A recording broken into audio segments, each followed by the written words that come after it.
মাটি ফেলারও কাজটা শুরু হইতেছে, তখন যখন মাপ দিছে তখন আমরা কইছি যে ডিমার্গেশনটা হইয়া তারপরে বাঁধে মাটি ফেলা, যেহেতু জনগণের সাথে কাজটা মাপটা ঠিক হইতো। এখানে মাপের মধ্যে গণ্ডগোল আছে, তারারে এটা কোয়া হয়েছে। এখন দেখা যাইতেছে যে মাপ যেটার কথা কোয়া হয়েছে এটা তারা মাপের সঙ্গে কোনো নাই, তারা এখন মাটি ফেলানো শুরু করছে। তো এটা করলে তো জনগণের স্বার্থ হয় না। উইক আছে, সঙ্গে আমরা দাবি আছিল যে গার্ড ওয়ালটা দিয়ে তারপরে মাটি ফেলা। প্রত্যেক বছর বর্ষা আইলে পরে ওইখানে পেকিং দেওয়া হয়, এই পেকিংয়ে তো আর কাজ হয় না, না?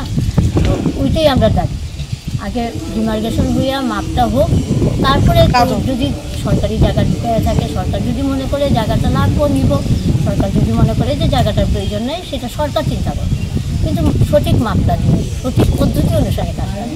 এটা কত নম্বর ওয়ার্ড? এটা 9 নম্বর। এই জন্যই আপনারা আজকে ট্রাকটি আটকাইছেন।